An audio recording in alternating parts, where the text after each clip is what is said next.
오늘은 강론 네 번째 시간으로서 오직 믿음에 대해서 한번 저와 여러분이 살펴보려고 합니다. 이 믿음은 사실 천주교가 로마 카톨릭이 가장 강조하지 않고 언급하지 않는 부분 중에 하나입니다. 그래도 완전히 언급을 안 하는 건 아니지만 비교적 그리스도나 은혜에 비해서는 그 언급 횟수가 매우 적고 강조를 하지 않습니다. 왜냐하면 그도 그럴 것이 기본적으로 이행득구를 바탕으로 하고 있기 때문에 딱히 믿음이 필요가 없는 것이죠. 신인 협력을 바탕으로 할 때에 그리스도도 어느 정도 필요하고 하나님의 은혜도 어느 정도 필요하지만 믿음의 필요성은 그렇게 논할 자리가 없기 때문입니다. 그러나 오직 믿음이라는 이 종교개혁자들의 슬로건 구호는 매우 중대한 기독교 복음의 요소 중에 하나입니다. 이 오직 믿음 역시 우리가 앞서 살펴봤던 오직 그리스도나 오직 은혜와 마찬가지로 구원에 관한 것이 주된 이슈입니다. 그러나 이 믿음은 또한 실천적이고 적용적인 면에서도 굉장히 중요하다고 하겠습니다. 그래서 오늘 저와 여러분은 믿음이라는 게 과연 어떤 것인지 무엇인지 한번 살펴보려고 합니다. 그리고 그 믿음으로 의롭게 되고 믿음으로 구원받는다는 것이 구체적으로 무엇을 얘기하는 것인지 간략하게나마 이 시간을 통해서 한번 살펴보려고 합니다.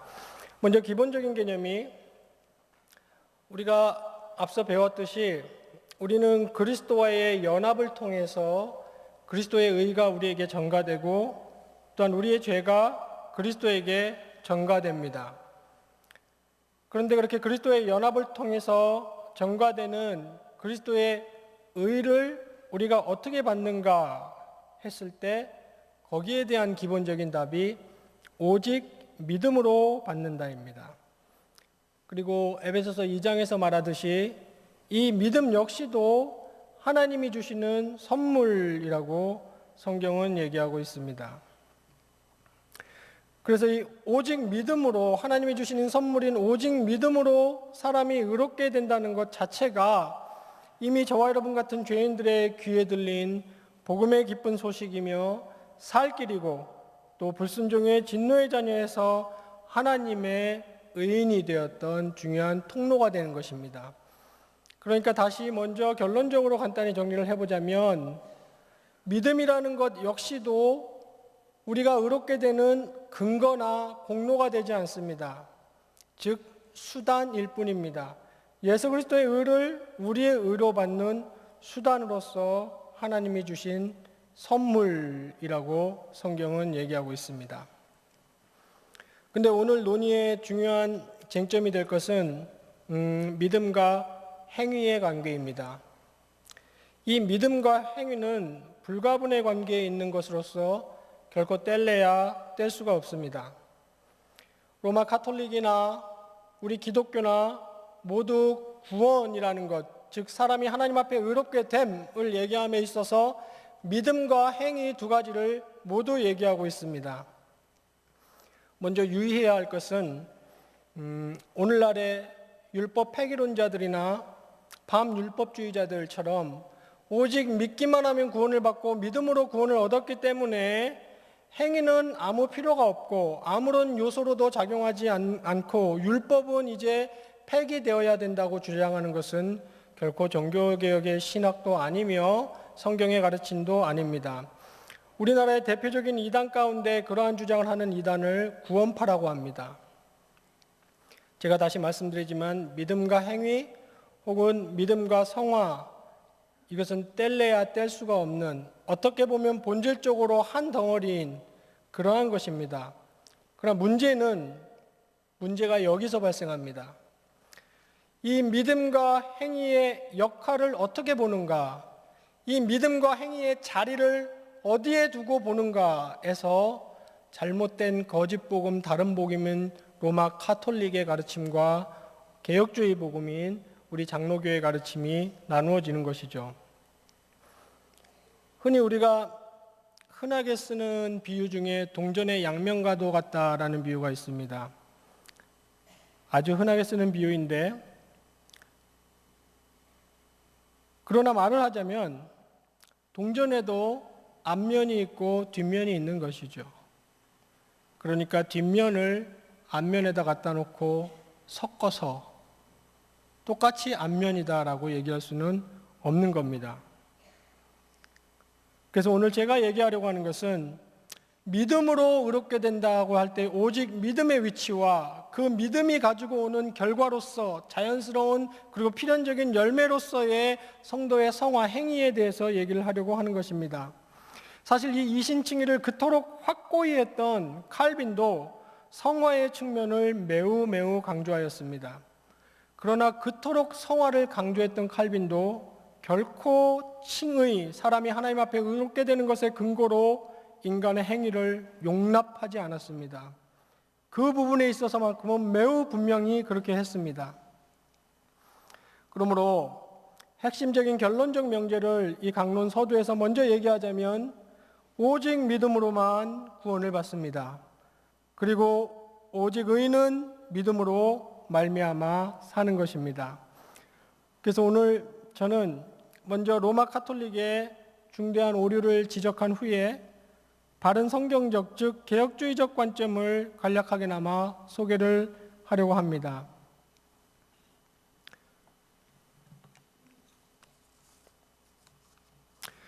먼저 로마 카톨릭은 여러분 잘 아시듯이 이행득구를 기본으로 합니다. 그러니까 사람이 하나님 앞에 의롭게 되고 구원을 얻는 데 있어서 예수 그리스도도 필요하고 은혜도 필요하고 또 그 사실을 믿는 믿음도 필요하지만 결론적으로 인간의 행위, 인간의 종교적이고 윤리적인 행위가 사람이 하나님 앞에 결국 의롭다고 칭함을 받는 공로로 작용한다는 것입니다. 물론 토마스 아퀴나스나 그 위에 중세 말의 유명론을 거치면서 약간의 차이는 있지만 기본적으로 로마 카톨릭이 말하는 방식이 이렇습니다. 먼저 우리말로 번역을 하자면 선행하는 은총이라고 부릅니다. 인간에게 하나님께서 먼저 선행하는 은총을 주신다는 겁니다. 유명론의 관점에서 얘기하자면 자연인으로서 기독교인도 아니고 중생인도 아니지만 자연인으로서 열심히 살려고 노력을 하면은 그것을 일종의 공로로 보아주셔서 은총을 주시면 그 다음에 선행하는 은총을 받으면 그 다음에 따라오는 것이 우리말의 후속적 은총이라는 것입니다.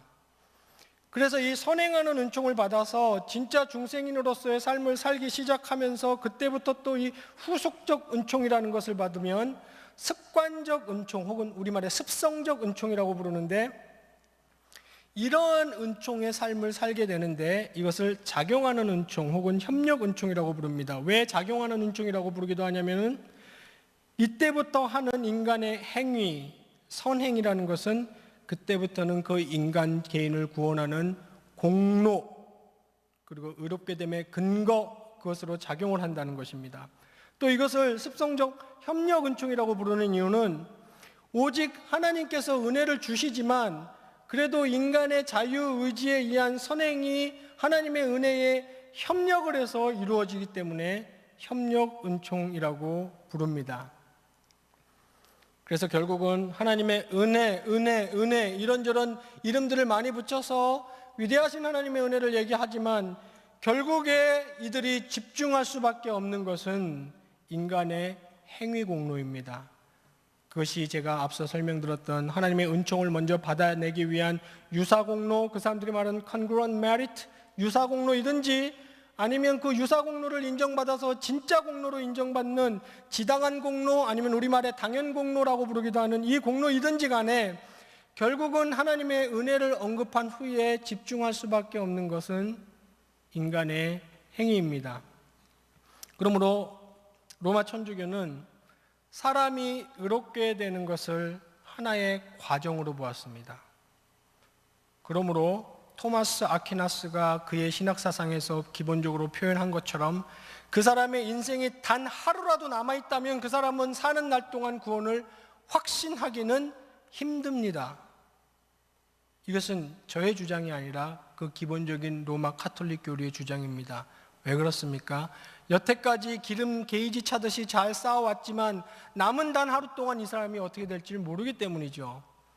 그래서 기본적으로 이러한 인간의 공로 그리고 신인 협력에 의지하는 사람들은 구원의 확신, 승리감, 평안, 위로, 담대함을 가지고 살아갈 수 없게 되어 있습니다. 좀 더 쉬운 말로 하면은 하나님의 심판대 앞에 가봐야 합니다. 제가 나중에 소개를 하겠지만 그래서 그 불안감과 초조함에 만들어낸 것이 또 하나의 교리가 있습니다. 연단받는 옥, 연옥, 펄가토리라는 것을 만들었죠. 그 당시 종교개혁 당시에도 산 펠리치에 주교나 컨트라니 대주교 같은 사람들이 로마 카톨릭 천주교 안에도 본유적인 의보다는 마틴 루터가 주장하는, 칼빈이 주장하는 전가된 의 개념이 더 맞는 것 아니냐 하면서 카톨릭 안에서도 이것을 주장하는 사람들이 있었습니다. 그래서 어느 정도의 기대감을 가지고 트렌트 공의회로 모였습니다. 그러나 1546년 10월 달에 모였던 그 공의회는 32대 4라는 표결 차이로, 압도적인 차이로 성경이 말하는, 기독교가 말하는 의의 전가 교리를 거부했습니다. 그러면서 그때 그 사람들이 선언했던 선언문이 이렇습니다. 만일에 어떤 사람이 칭의받은 사람의 선행이 그 사람 자신의 선한 공로가 아닐 정도로 하나님의 은혜라고 믿거나 칭의받은 사람이나 하나님의 은혜와 예수 그리스도의 공로를 통해 그가 행하는 선한 일들로 은혜의 증진, 즉 영생을 참으로 공로로 받아들일 만하지 못하다고 말한다면 그가 은혜의 상태에서 죽었을 때 그가 행한 것으로 영원한 생명을 얻음과 영광의 증진을 공로로 받을 만하지 못하다고 말한다면 그에게 저주가 있을지어다 라고 했습니다. 여기 우리말 번역이 아니라 실제로 저주라는 단어를 썼고 제가 누차 말씀드렸지만 이 선언은 아직 500년이 지난 오늘날까지도 한 번도 공식적이고 명시적으로 번복된 적이 없습니다. 사실 여기 저주가 있을지어다라는 표현은 사도 바울이 갈라디아서에서 이러한 인간의 율법 행위를 의의 도구로 사용한 사람들에게 했던 표현입니다. 그러나 정반대로 이들이 사도 바울의 복음을 받아들이고 있는 자들에게 하고 있는 것이죠. 그 당시 이 마틴 루터가 얘기했던 의의 전가 개념은 굉장히 획기적이고 우리 흔히 하는 말로 굉장히 쇼킹한 것이었습니다. 왜냐하면 이것이 획기적이고 쇼킹할 일일 만큼 그 당시 복음은 그토록 부패해 있었고 썩어 있었던 것입니다. 오늘날 이 복음을 받아들이고 이 복음을 들었던 사람들에게는 그토록 당연하고 그토록 자연스럽고 그토록 은혜로운 것이 놀랄만한 일이었던 정도죠. 사실 이 이후에도 로마 카톨릭과 복음주의자들은 여러 번 동맹을 시도했습니다. 1994년에 3월 29일 날 있었던 소위 말하는 ECT, 기독교 복음주의와 카톨릭의 연맹, 거기서 선언문에서 이렇게 선언도 했습니다.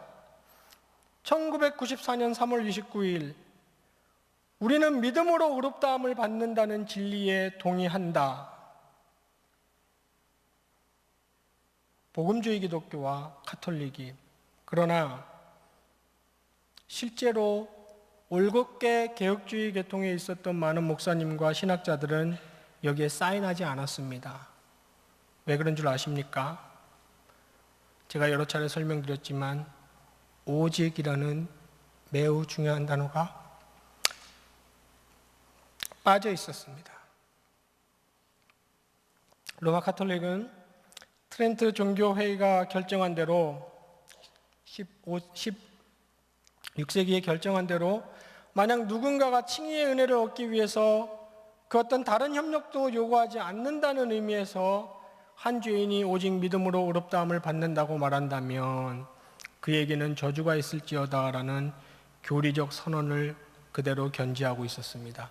그러니까 1994년도에 미국에서 있었던 그 선언문에서 우리는 믿음으로 의롭게 된다에 동의한다라는 그 선언은 오늘날 천주교가 오직 믿음에 의한 칭의의 교리에 동의한다고는 하지만 그것은 실상 성례 준수나 선한 행위가 구원을 위한 필수적인 것으로 간주되는 한에서 동의한다는 말입니다. 오늘 낮에 담임 목사님이 설교한 대로 그들은 언제나 교묘하며 그들은 언제나 얍삽빠릅니다.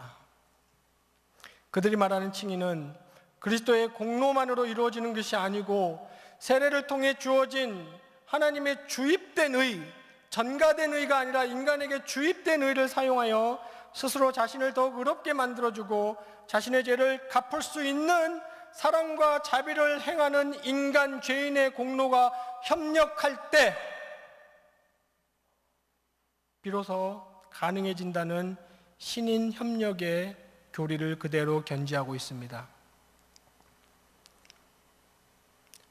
카톨릭 교회 교리서 1993년도에 출간된 제3편 1부 3장 2절에 보면 이렇게 명시하고 있습니다. 의화는, 즉 의롭게 되어가는 의화는 하느님의 은총과 인간의 자유 사이의 협력 관계를 이룬다.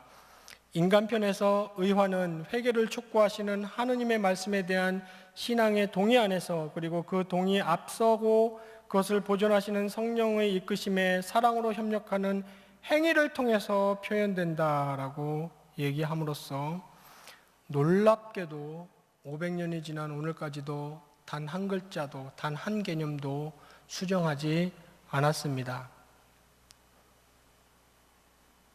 천주교는 다른 작전을 폈습니다. 대놓고 함께 하자고 하니까 몇몇 개혁주의자들이 목사나 신학자들이 함께 하지 않으니까 이제 다른 작전을 폈습니다. 그 좋은 예가 2009년도에 있었던 맨하튼 선언입니다. 그때 그 맨하튼 선언 역시 복음주의 기독교와 천주교가 하나가 되었습니다.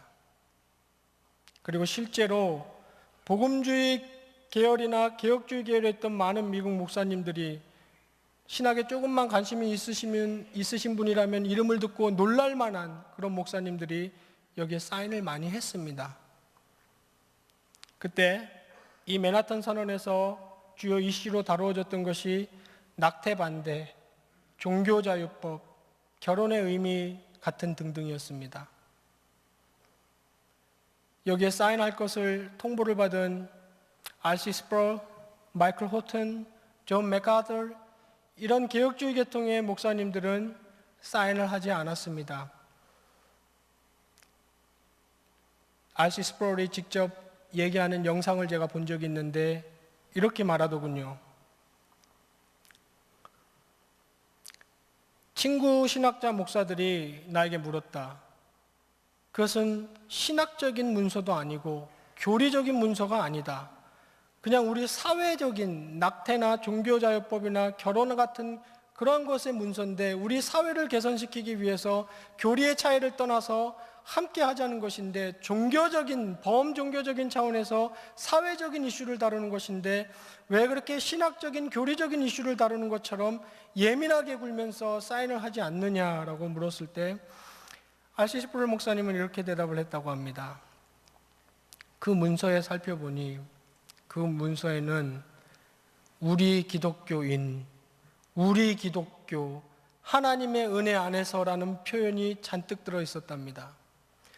그래서 그때 기독교와 천주교가 함께해서 말하고 있는 우리 기독교, 하나님의 은혜라는 그 표현 자체가 이미 기독교와 교리와 천주교의 교리가 하나인 것처럼 아무런 차이도 없는 것처럼 혹은 아무런 중요성이 그 차이에 없는 것처럼 표현하고 있기 때문에 나는 이 문서에 사인할 수 없다라고 대답을 했습니다.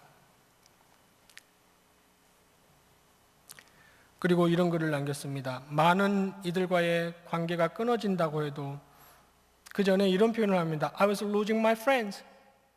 나는 많은 친구들을 잃었다. I was accused of splitting the churches. 이렇게 말합니다. 내가 교회를 분열시키고 있다고 많은 사람들이 나를 고소한다. 그리고 스프롤 목사님은 이렇게 고백합니다. 많은 이들과의 관계가 끊어진다 해도 이 교리를 저버릴 수가 없습니다. 이신칭의 교리를 말하는 것이죠. 많은 교회들로부터 버림받아도 이 교리를 저버릴 수가 없습니다. 심지어 가족으로부터 끊어져도 이 교리를 저버릴 수가 없습니다. 왜냐하면 이것이 복음이기 때문입니다 라고 얘기했습니다. 그러니까 제가 지난 시간에 설명드린 대로 오직 믿음인가 아닌가 하는 것은 교회가 일어서고 넘어지는 신앙 조항인 것입니다. 천주교는 예수님이 원죄도 사하셨고 자범죄도 일단 벌을 면케해 주셨는데 그 책임은 이제 우리가 갚아야 된다고 주장합니다. 뭘로 갚습니까? 행위로 갚아야 됩니다. 성자들은 그 행위를 해냈고 사도들은 차고 넘치게 해내서 우리에게 빌려줄 수 있고 우리 같은 범인들은 그 행위를 해내지 못합니다. 그래서 연옥에 일단 가야 됩니다. 거기서는 고통스럽고 힘든 곳입니다. 마치 천국행 비행기를 타기 위해서 기다리고 있는 안락한 공항 대기실 같은 곳이 아닙니다. 얼마나 있을지도 모릅니다. 그것을 누가 결정합니까?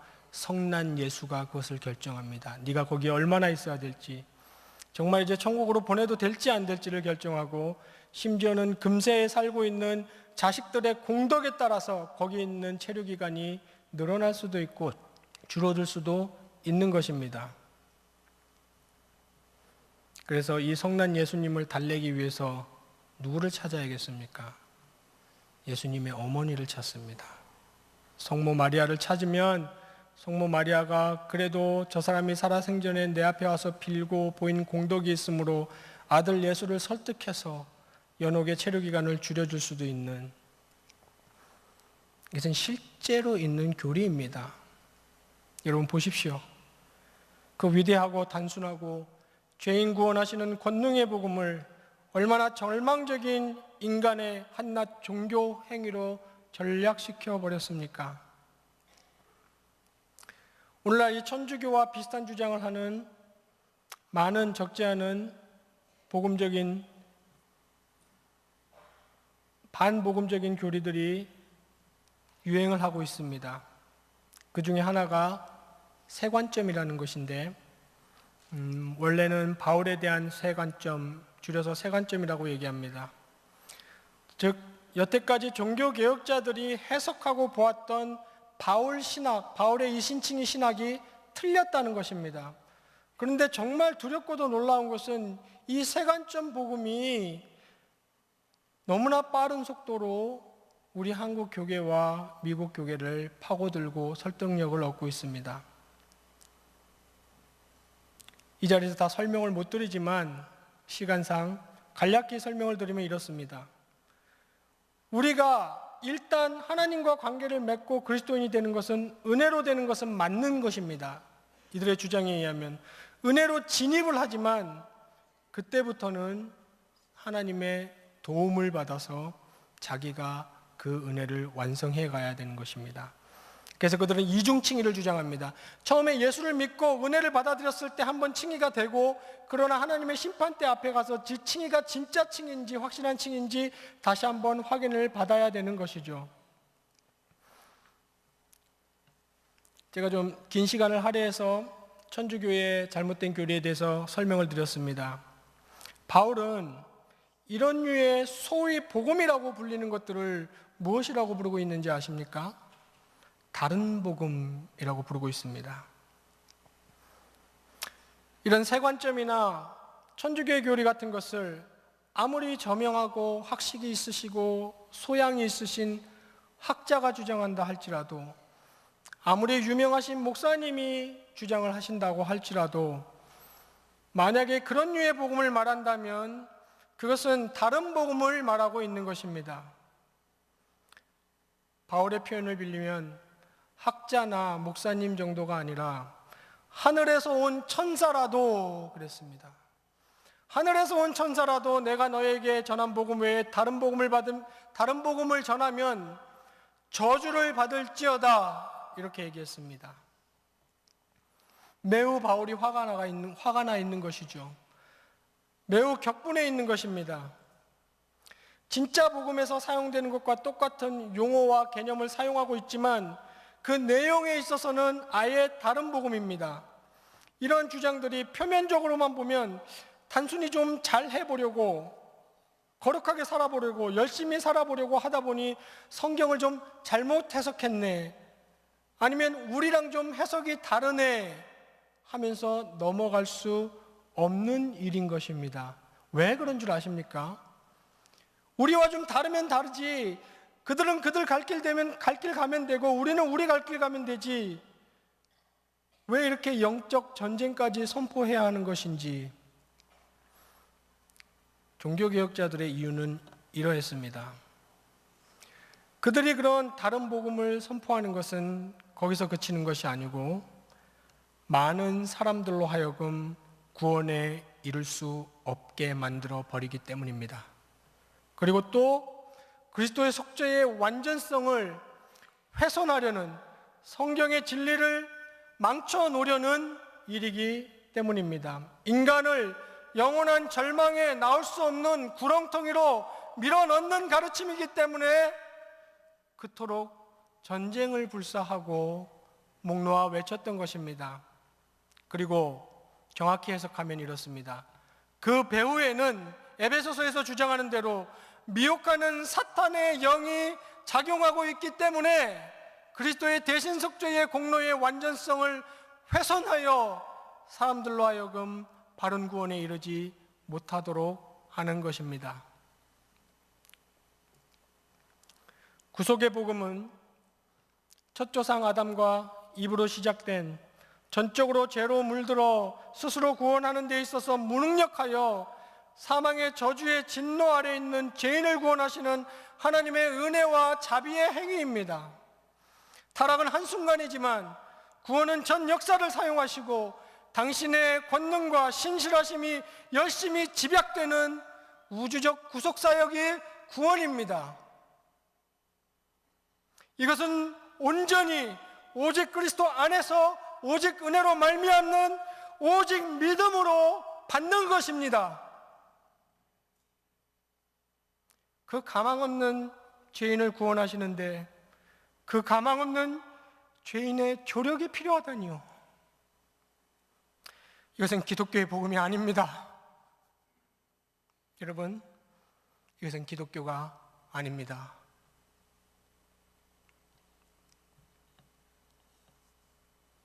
이에 반해서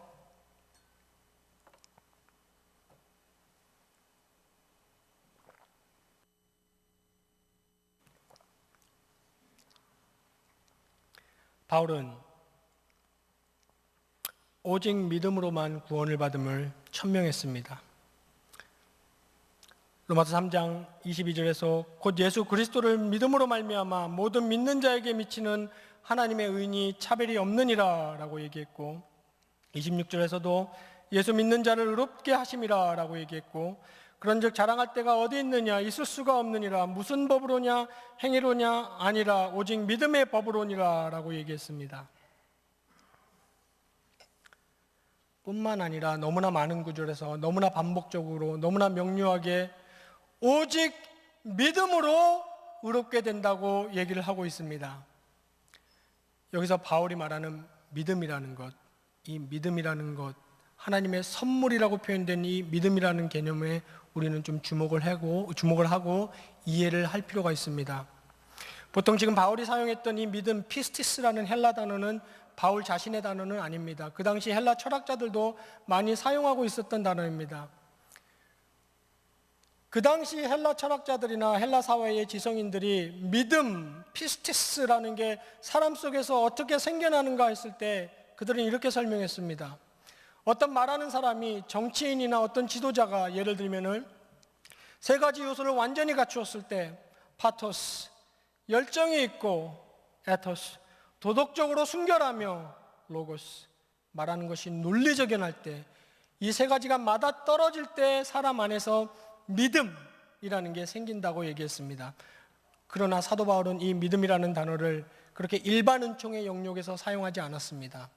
사도 바울이 말하는 이 믿음은 택자들에게만 주어지는 특별 은총의 영역에서의 하나님의 선물입니다. 사도 바울은 말하기를 이 믿음은 그런 일반적인 의미에서 그냥 지적 작용으로 신자들에게 생겨나는 것이 아니라 하나님께서 강권적으로 성령의 역사로 말미암아 주시는, 믿게 하시는 하나님의 선물, 이것을 기독교 복음에서 말하는 믿음, 피스티스라고 얘기했습니다. 그러므로 우리가 믿음으로, 오직 믿음으로, 예수 그리스도를 믿음으로 구원을 받는다고 할 때에 그것은 단순히 우리의 지적 작용이 어떤 논리성이나 누구의 열정이나 누구의 도덕성에 감화되고 감복되고 설복되어서 하게 되는 행위가 아니라 오직 하나님께서 택자를 구원하시기 위해 그에게 주시는 하나님 고유의 성령의 사역의 결과인 믿음입니다.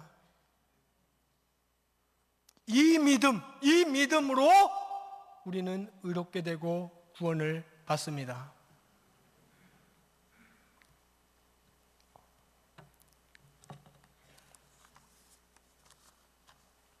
그리고 우리가 믿음으로 의롭게 된다고 하였을 때 그 의롭게 된다는 용어는 법정적인 용어입니다.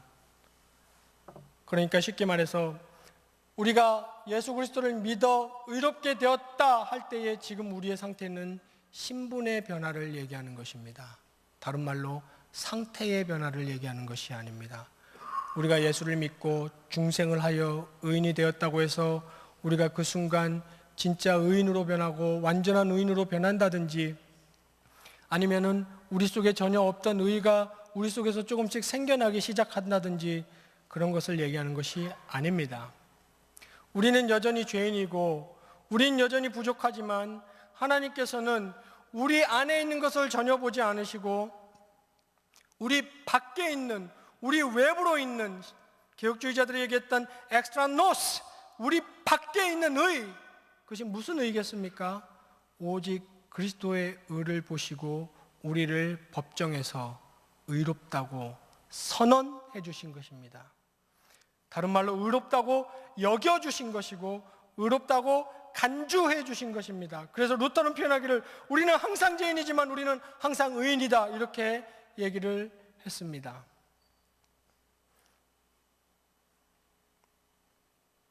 그리고 우리가 그리스도를 믿는 믿음으로 의인이 되었다고 할 때에 그 의인이 되었음, 그리스도의 의가 우리에게 전가되었음, 그것은 우리가 의인이 되기 위한 길이 열렸음, 비로소 우리가 의인이 되기 위한 경주를 시작해 볼 수 있음, 이것을 말하는 것이 아닙니다.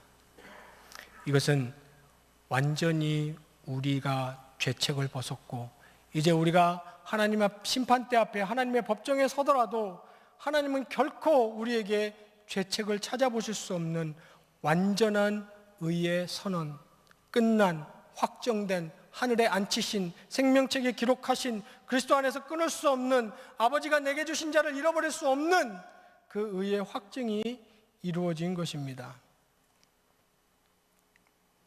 그래서 대우리 문답 70문에서는 이렇게 얘기하고 있습니다. 의롭다 하심이란 죄인들에게 거저 주시는 하나님의 은혜 행위인데 하나님의 그들의 모든 죄를 사하시고 자기 목전에 그들을 의로운 자들로 여기시고 받으시는 것이다. 그것은 그들 스스로 할 수 있는 것도 아니고 그들이 행한 어떤 일로 인한 것도 아니나 오로지 그리스도의 온전한 순종과 완전한 대속을 보시고 그리스도의 의를 저희에게 전가시키고 오직 믿음으로만 받게 되는 것이다 라고 얘기하고 있습니다. 이 모든 하늘에 속한 신령한 복을 그리스도와 함께 누리는 상속자가 되는 이 모든 것이 좀 전에 제가 설명드린 오직 믿음으로, 믿음을 수단으로 하여 받게 되는 것입니다. 이 그리스도의 의를 우리가 전가받는 데에 있어서 이것을 믿는 것, 이 하나님께서 이루어 놓으신 이 위대한 구속의 사역의 일을 믿는 것, 하나님이 주신 믿음으로 믿는 것 외에 우리 편에 달리 해야 할 일은 없습니다. 우리 인간 편에서 우리가 의롭게 되고 구원을 이루기 위해서 달리 더 해야 할 무엇은 전혀 남아있지 않습니다.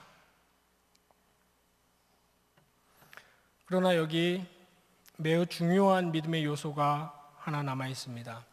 제가 아까 설명드린 피스티스라는 믿음이라는 단어의 다른 중요한 의미, 뜻이 무엇이냐면 성실한, 충실한, 신실한, 한결같은 이런 뜻입니다. 그래서 그 믿음, 죄인을 의인으로 만드는 그 믿음이 어떤 믿음인가 라고 했을 때 갈라디아서 5장 6절이 단적으로 잘 표현해주고 있습니다. 사랑으로서 역사하는 믿음이라고 했습니다. 여기에 이제 우리의 행위적인 요소가 등장하게 됩니다. 칼빈은 이중은혜를 말하면서 이렇게 칭의된 사람, 오직 믿음으로만 의롭게 된 사람이 반드시 성화의 삶을 살게 되어 있는데 그 사람이 삶는 성화의 삶 역시도 하나님의 도우시는 은혜로 되는 것임을 강조했습니다. 그러니까 이제 오직 그리스도만을 오직 하나님의 은혜로 말미암아 오직 믿음으로 믿음을 통해서 의롭게 된 사람은 그것으로 끝나는 것이 아니라 그 믿음이 가져오는 그 믿음이 수반하는 성화적 삶, 거룩한 삶을 살게 되어 있다는 것입니다. 물론 우리가 완전한 영화의 몸에 이르기 전까지 그 거룩한 삶의 노력, 성화적 삶의 노력이 결코 완전하지가 않습니다. 그러나 칼빈은 이렇게 표현을 했습니다.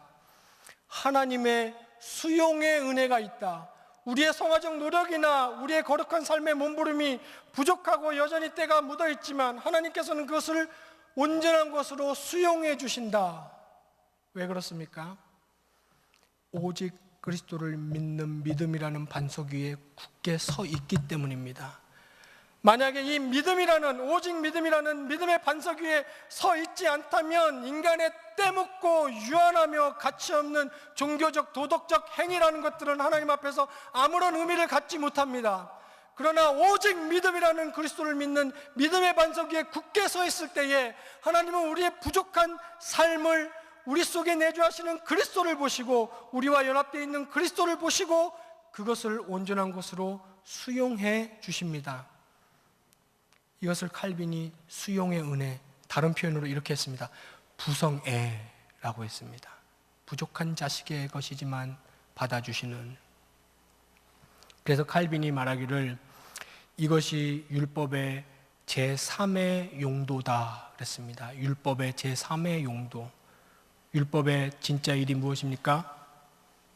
와서 우리가 얼마나 죄인인지를 보여줬습니다. 법 조항이 없었을 때는 이런 행위들이 범법인지 몰랐지만 법 조항이 생기자마자 이런 행위들은 다 죄가 되어버렸습니다. 그리고 인간에게 어떤 일을 일으켰습니까? 옳거니 저것들을 다 지켜서 내가 의인이 돼야지, 범법자에서 벗어나야지 하는 마음을 주지 못하고 어떤 마음을 줬냐면 끝이로구나, 가망이 없구나, 저 율법 아래서 나는 죽게 되었구나. 그래서 갈라디아에서 표현한 것입니다. 죄의 아래로 율법이 다 가두어 버렸다. 그러면서 율법이 또 한 일이 있습니다. 하나님이 얼마나 공의로우시고 엄격하시며 완벽하신지 하나님의 속성을 보여주었으며 율법이 죄인들을 죄의 아래로 가둔 후에 갈라디아서에서는 이렇게 표현합니다. 용학선생, 우리 개역개정 성결에서는 초등교사가 되어서 그 죄의 저주 아래서 옴짝달싹 못하고 있는 죄인들을 어디로 인도합니까? 그리스도에게로 인도를 합니다. 그런데 이제 그때부터는 그리스도를 믿고 그리스도를 믿음을 통해서 의인이 된 이 중생인들, 그리스도인들에게는 율법의 개념이 달라집니다.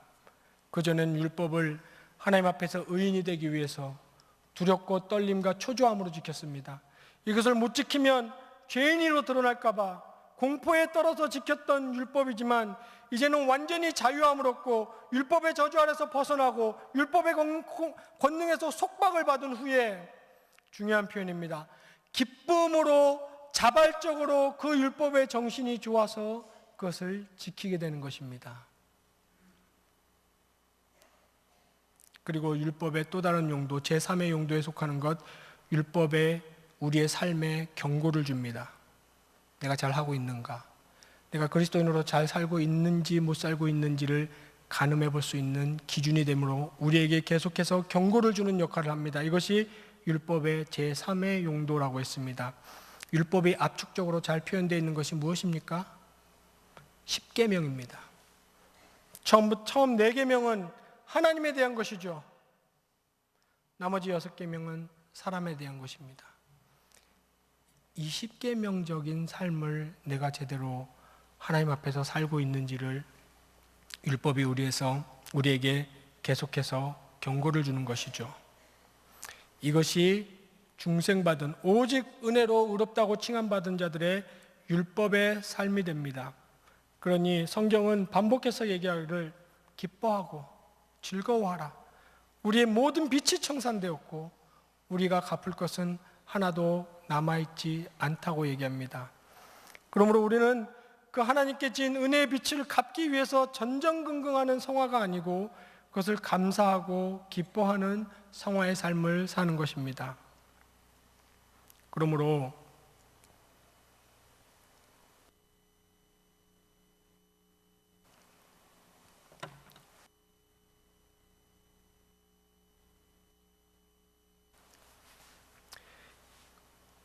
오직 믿음 했을 때 이 믿음이 필연적으로 수반하는 반드시 따라오게 돼 있는 성화의 열매가 너무 지속적으로 오랫동안 나에게 보이지 않는다면 의심해 봐야 됩니다.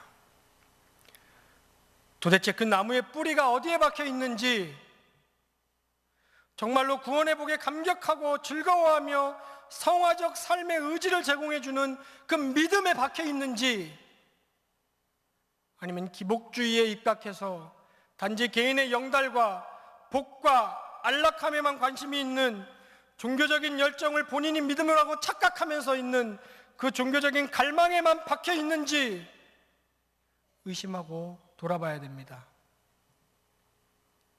4계명을 충실히 지키려고 노력하는지, 나머지 6계명을 이웃에 대해 충실히 지키려고 노력하는지, 하나님이 얼마나 오래 참으십니까? 길이 참으시고 오래 참으시고 오직 믿음으로, 오직 은혜로, 오직 그리스도로 우리를 구원하신 하나님은 우리가 거룩한 삶, 성화의 삶을 살아가기를 그토록 원하시고 기대하시고 바라면서 우리를 오래 참아주십니다. 합신대 김배운 교수님의 비유를 제가 하나 인용을 하려고 합니다. 그 교수님이 비유를 드시기를, 오직 믿음으로 칭의를 얻은 사람은 하나님이, 죄송합니다, 제 이런 표현을 써서, 더러운 똥통에서 건져내신 것과 같다라고 했습니다. 그러면서 이제 하나님은 우리가 성화의 삶을 통해서 깨끗이 우리의 몸을 하나씩 하나씩 죄를 짓지 않고 거룩하게 살고 그리스도인으로 살기를 기다리십니다. 1년 후에 왔는데 아무런 변화가 없고, 5년 후에 하나님이 돌아보셔도 아무런 변화가 없고, 10년 후에 오셨는데도 아무런 변화가 없고, 오래오래 길이길이 참으심으로 다시 와서 보니까 이렇게 입만, 주둥아리만 이렇게 살짝 닦아 놨더랍니다. 그래서 그나마 입이라도 살아있더라는 겁니다. 근데 그때 하나님께서 하시는 말씀이, 내가 너를 얼마나 오래 기다렸는데, 네가 지금 예수 믿고 중생받은 지가 얼마나 됐는데 도대체 고작 그 입 하나 닦아 놓았냐, 이렇게 말씀하시지 않습니다. 하나님께서는 참 잘했다, 그렇게 입이라도 닦기를 잘했다, 이제 나머지 것도 너가 하나씩 하나씩 거룩한 삶, 성결한 삶, 성화의 삶을 살면서 닦아 나가도록 해라 라고 우리를 격려하시면서 오래오래 참으심으로, 말씀으로 가르치신다는 겁니다. 이제 예수를 믿었으면, 그 믿음 위에 섰으면 믿음의 삶을 살아야 합니다. 하나님을 중심하고 교회를 중심하고 하나님을 사랑하고 또 내 이웃을, 특히 교회의 지체들을 사랑하는 삶을 살아갈 줄 알아야 합니다. 이 구원의 믿음의 반석 위에 굳게 서서 그렇게 하루하루 살아가야 합니다. 그러나 제가 다시 강조하지만 이러한 우리의 성화적인 노력이 의미를 갖게 되는 것은 오직 믿음의 신앙 위에 섰을 때에만 가능한 것입니다. 여러분, 우리를 위해 안전하고도 영원한 속죄 사역을 완성하신 그 우리 주님의 얼굴을 친히 배우는 그날까지 절대 잊어서는 안 됩니다. 다른 복음은 없습니다. 오직 그리스도 안에서 오직 은혜로 말미암는 오직 믿음으로만 우리는 의롭게 됩니다. 믿음은 절대로 하나님의 아들 예수 그리스도 외에 그 무엇도 바라보지 않습니다. 믿음은 이렇게 말하지 않습니다. 내가 무엇을 했느냐? 내가 무슨 공로를 세웠느냐?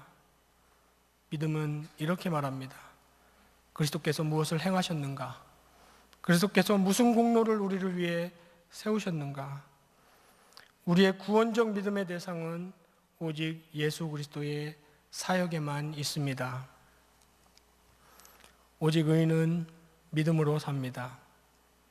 믿음으로 죽음에서 생명으로 살게 되었을 뿐 아니라 그 믿음으로 이 세상을 살아가는 것입니다.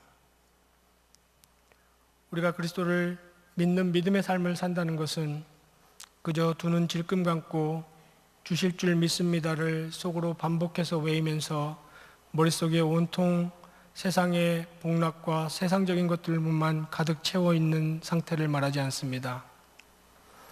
우리의 영원한 운명을 변화시켜버리고 사망의 나라에서 영원한 아들의 나라로 옮겨놓으신 제되고 유한한 내 자신만을 들여다보고 살던 인생이 영광스럽고 무한하신 하나님을 열망하며 하나님을 위해서 살아가게 만든 그 위대한 하나님의 선물이 바로 믿음인 것입니다. 어떤 일을 만나도 하나님의 절대 주권과 인도하심의 언약을 굳게 붙잡게 해주는 것이 바로 오직 믿음입니다. 끝으로 우리 교회는 구원의 공동체, 믿음의 공동체입니다. 결코 윤리 공동체가 아닙니다. 우리가 윤리적인 삶, 성화의 삶을 산다는 것 자체도 우리가 받은 구원 때문이며 우리가 믿음으로 확보한 칭의 때문입니다. 오직 믿음으로 칭이 되지 않고서는 저와 여러분의 윤리와 종교적인 노력은 의미가 없습니다. 아무런 의미가 없습니다. 여기 지금 전투하는 지상교회는 저 영원하고 승리한 천상의 교회와 언제나 연결되어 있습니다. 그것을 믿고 하나님 중심, 교회 중심의 삶을 끝까지 삶으로 오직 믿음이라는 이 믿음의 삶을 끝까지 경주하시는 경야의 모든 성도들 되시기를 간절히 바라겠습니다.